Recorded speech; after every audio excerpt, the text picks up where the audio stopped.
지난달 26일 3.1혁명 100주년을 맞아 문재인 대통령은 제8차 국무회의를 서울 효창동에 있는 백범기념관에서 열었습니다.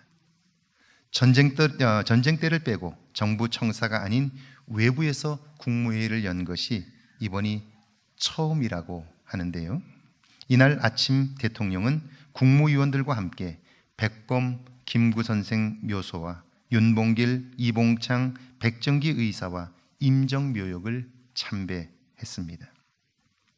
국무회의에서 대통령은요, 3.1혁명의 상징인 유관순 열사에게 국가유공자 1등급 건국훈장 대한민국장을 추서했습니다.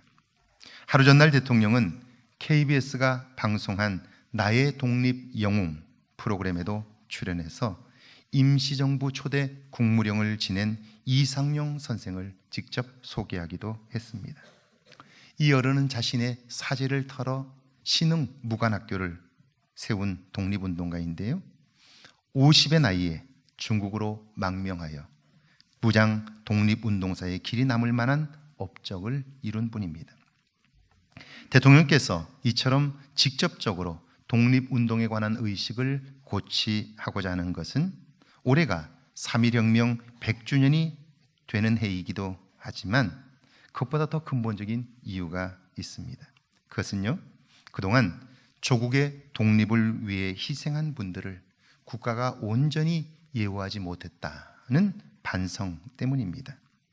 사실상 우리가 알고 있는 독립운동가들은요, 100분의 1, 1000분의 1도 되지 않습니다.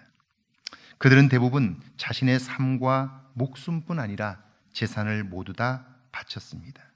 그래서 그들의 가족들과 후손들은요, 엄청난 희생을 치루었어요. 우리는 안중근 의사의 위대한 용기를 잘 알고 있어요. 그런데 그것 때문에 그의 가족들이, 그의 후손들이 겪었던 고통은 잘 알지 못해요.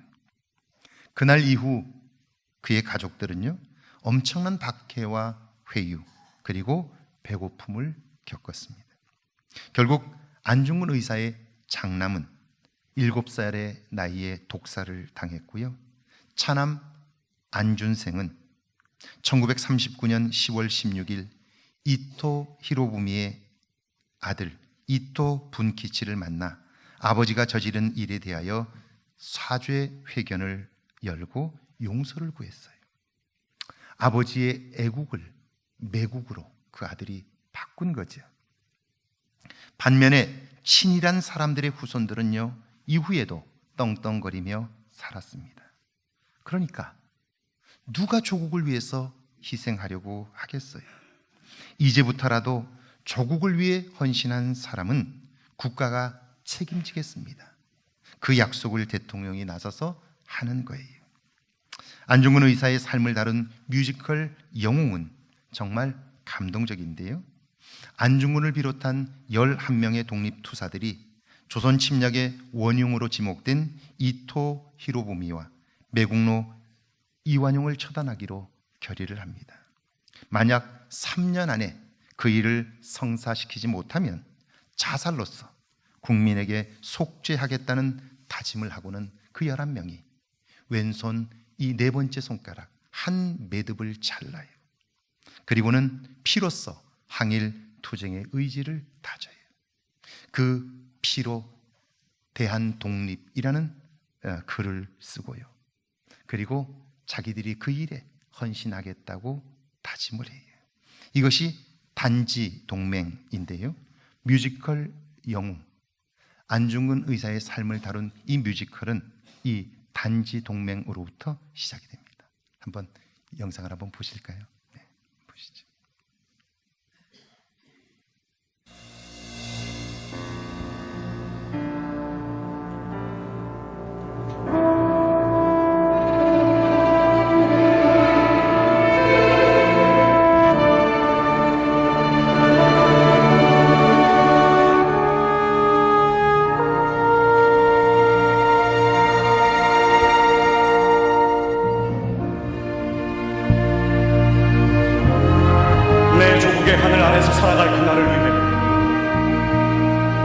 수많은 동지들이 타국의 태양 아래 싸우다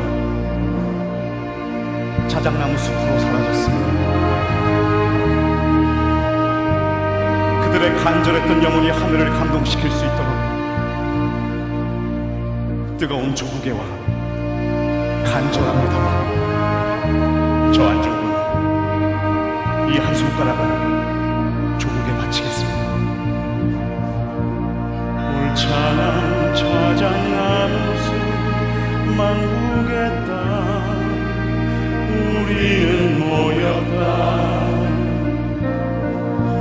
간절히 기도하는 마음으로 뜨거운 심장으로 나 이 순간 맹세하나니 비록 조그만 일이나 이것은 결의의 시작이니 뜨거운 피로써 싸우리라.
내 조국의 하늘 아래에서 살아갈 그날을 위해 수많은 동지들이 타국의 태양 아래에서 싸우다 자작나무 숲으로 사라졌습니다.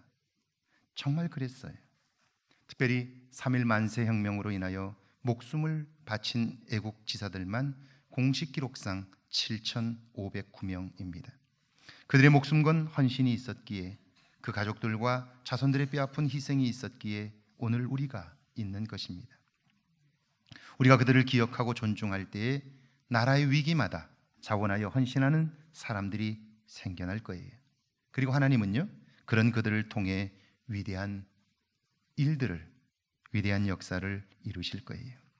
지난주일 저는 3.1 혁명을 하나님의 위대한 구원사라고 말씀드렸는데요, 그 이유는 두 가지 때문입니다. 첫 번째는 3.1 혁명은 성도들과 교회를 통해 전국 단위와 세계의 시위가 되었기 때문입니다.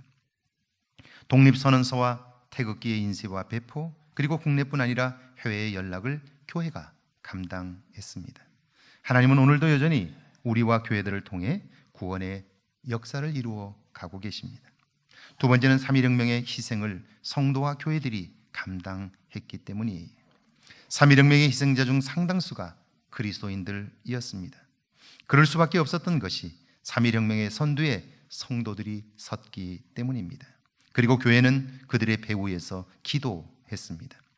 교회는 엄청난 희생을 치렀고 순교의 자리에 섰습니다. 하나님이 이런 성도와 교회들을 통해 새 역사의 창을 열게 하신 거예요. 그렇다면 여러분, 성도들과 교회들은 어떻게 그 일을 감당할 수 있었을까요? 그 시대 하나님의 일처럼 놀랍고 큰 역사를 이루는 데에 앞장설 수 있었을까요?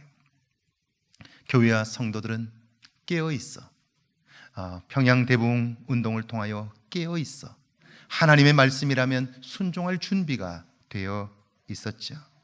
그리고 기도함으로 그들은 하나님의 마음을 알았어요. 그분이 기뻐하시는 것이 무엇인지를 깨달았습니다. 하나님의 마음, 이 만국의 서름을 안고 좌절하고 신음하는 그 현장에서 하나님은 어떤 마음으로 그들을 보셨을까? 그들을 어떤 마음으로 지키고 보고 계셨을까? 그때 하나님의 마음은 어땠을까?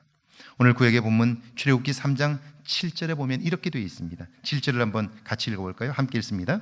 여호와께서 이르시되 내가 애굽에 있는 내 백성의 고통을 분명히 보고 그들이 그들의 감독자로 말미암아 부르짖음을 듣고 그 근심을 알고.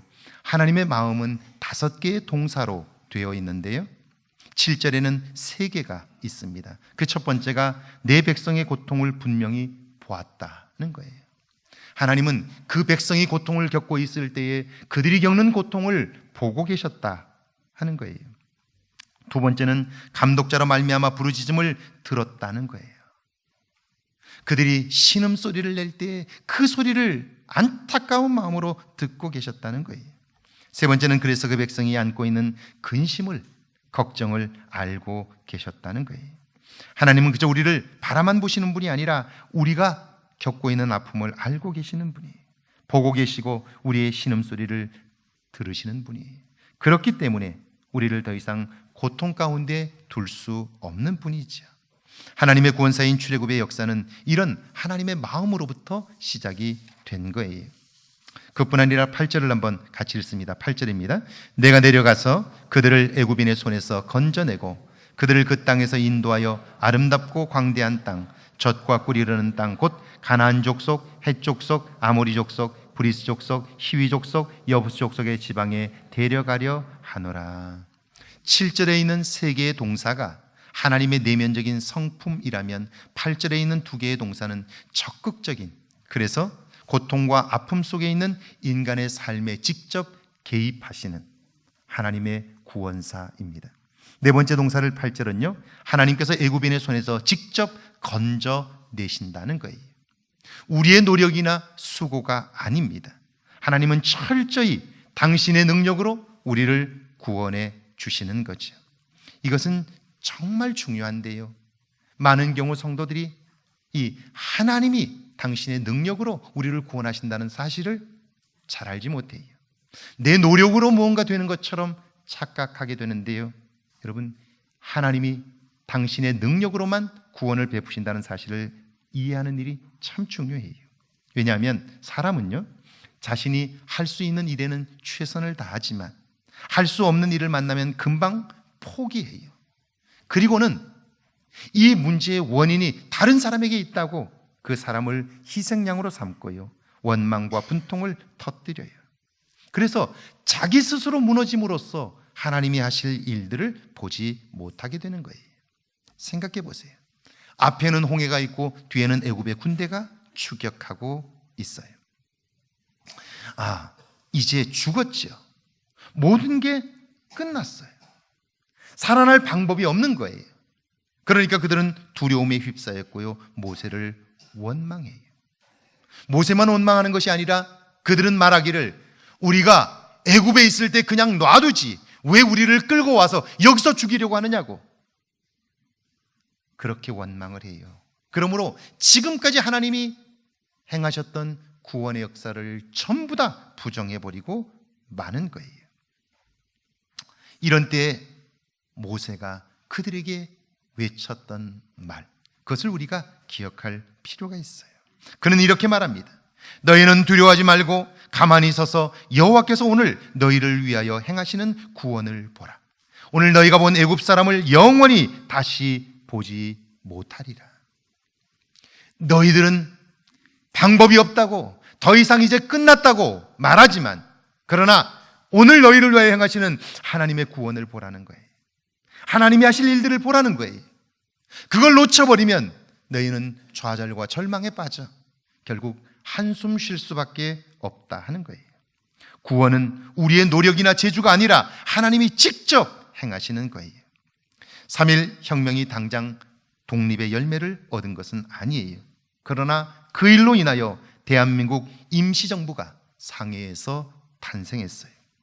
이전까지는 왕정체제였어요. 왕이 나라의 주인이었어요. 그런데 임시정부는요, 공화정이에요. 왕이 아니라 백성이 주인된 새로운 나라예요. 누구도 경험해보지 못한 그 일을 주도한 사람들이 누구일까요? 이 임시정부는 크리스천들의 모임인 신민회를 통하여 항일운동을 해오던 도산 안창호를 비롯해서 김규식, 이승만 등이 기독교 정신에 입각해서 건국하기로 마음을 모았어요. 그래서 임시정부 헌장 제7조는요, 대한민국의 건국이 하나님의 뜻을 따라 건국되었음을 선포한다, 그렇게 기록해 두었어요. 그러니까 3.1 혁명으로 인하여 임시정부가 탄생했고요, 임시정부는 이전에 왕이 주인인 세상이 아니라 백성이 주인인 세상으로 그들은 전 세계에 알렸는데, 그 백성이 주인된 세상은 바로 이 출애굽을 통해서 경험한 하나님의 구원사를 그들은 새로운 나라의 모델로 삼았다 하는 거예요. 그러니까 하나님이 하신 놀라운 일인 것이죠. 5번째 동사는 데려간다는 거예요. 어디로요? 아름답고 광대한 땅, 젖과 꿀이 흐르는 땅, 그곳으로 데려가신다는 거예요. 하나님은 그렇게 말씀하지만 그 말은 정말 믿을 수 없는 말이에요. 여러분, 지금 그들의 형편이 어떻습니까?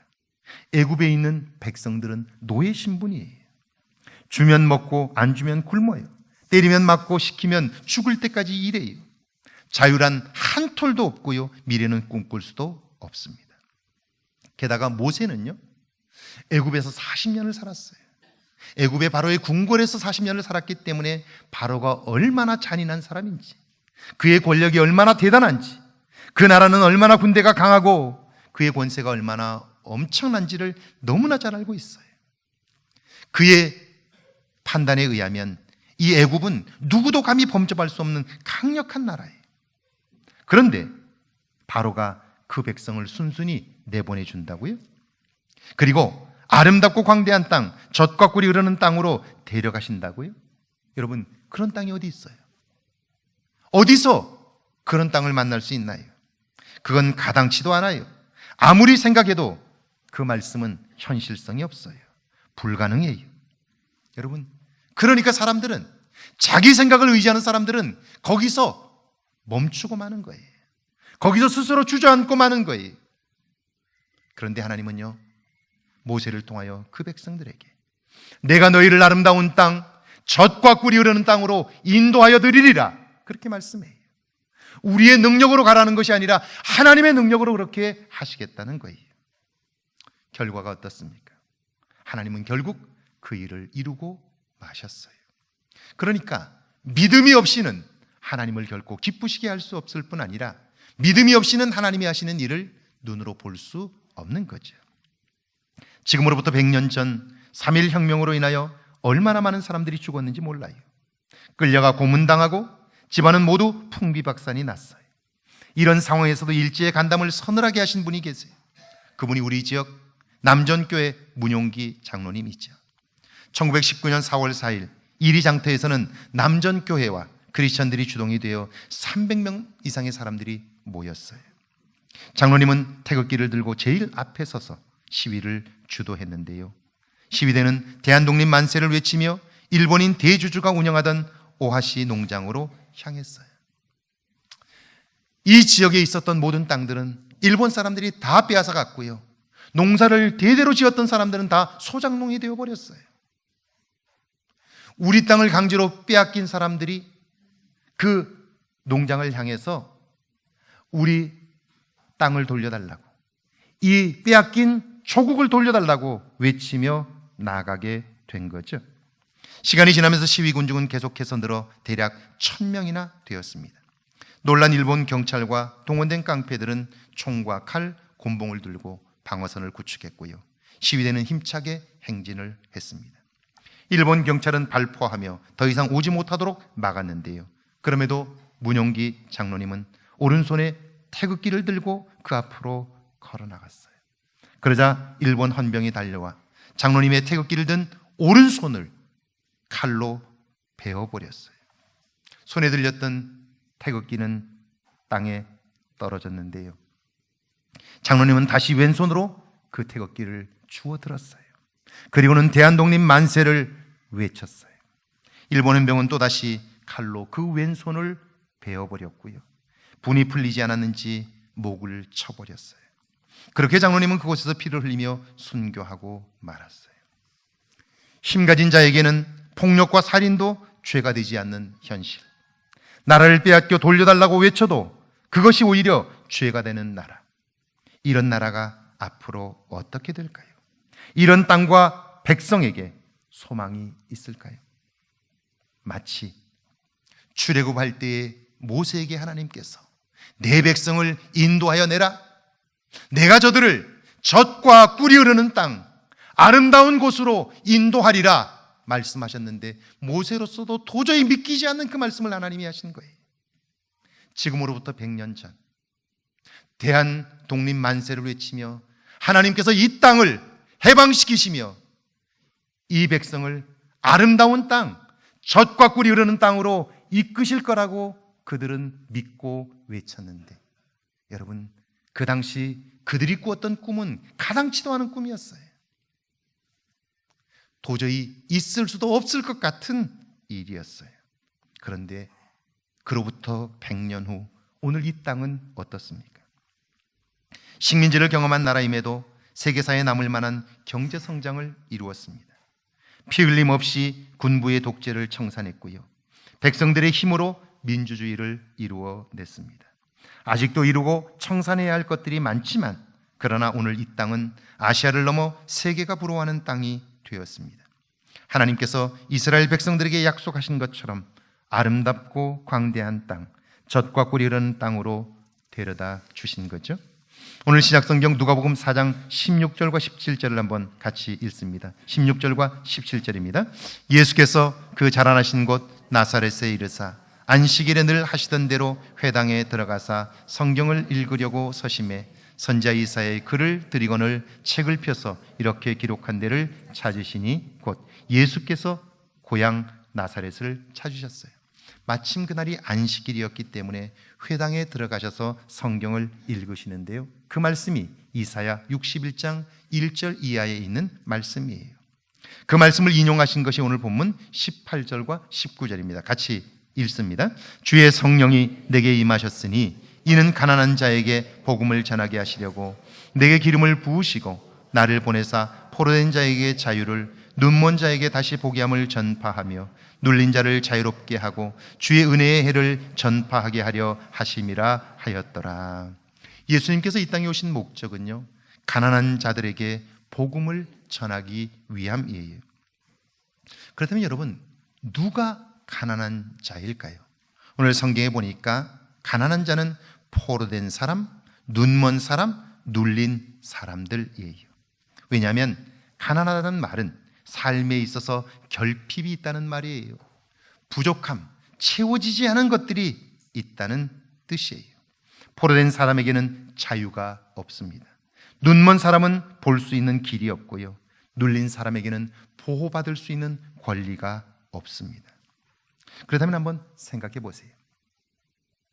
2000년 전 예수님이 오셨을 때에 로마의 압제를 당하여 권리를 잃어버린 사람들이 그곳에 있었고요, 가난 때문에 배고픈 사람들이 있었고요, 가난에 묶여 있었던 사람들이 있었고요, 그리고 자유롭게 살고 싶어도 자유롭게 살 수 없는 현실들이 있었어요.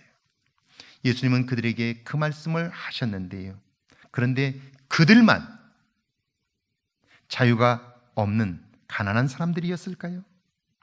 이렇게 질문해 볼게요. 오늘 여러분은 어떻습니까? 이 세상에 온전한 자유를 누리는 사람이 있을까요? 세상은 눈에 보이는 것과 보이지 않은 것들로 구성되어 있는데, 그런데 그 둘을 모두 다 볼 수 있는 사람들이 있나요? 여러분은 볼 수 있나요? 그뿐 아니라 자기 생명을 안전하게 보호받을 수 있는 사람이 이 세상에 있나요? 만약 그렇지 못하다면 우리 모두 역시 가난한 사람들인 것이죠. 우리에게 구원이 필요한 것이죠. 예수님은 복음을 전하려고 이 땅에 오셨다는 거예요. 그렇다면 복음이란 무엇일까요? 성경이 말씀하는 복음은 어떤 상황에 있든지 어떤 형편에 있든지 기필코 그곳에서 건져내시고 젖과 꿀이 흐르는 땅 그곳으로 이끄시는 하나님의 구원의 역사예요.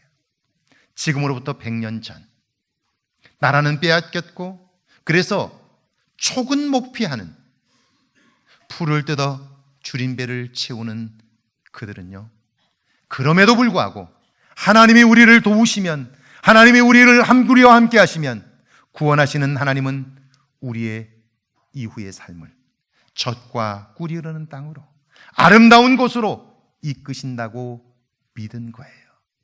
그리고 그 하나님의 약속을 믿었기에 그들은 목숨을 초계와 같이 버렸는데요, 결국 하나님은 그런 그들을 통하여 구원의 역사를 이루셨고요, 오늘 우리는 그 구원의 시대를 살고 있는 거예요.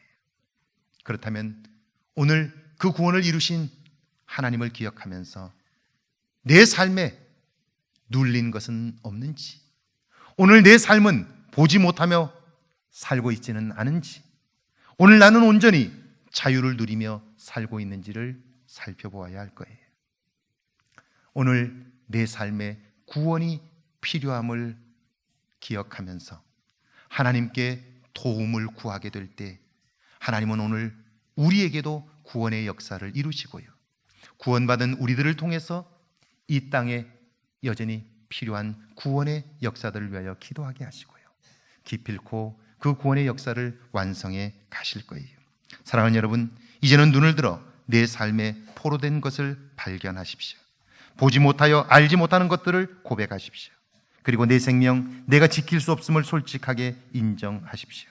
그때 우리는 예수님을 온전한 구원자로 영접할 수 있으며 하나님의 구원의 손길을 경험할 수 있을 것입니다.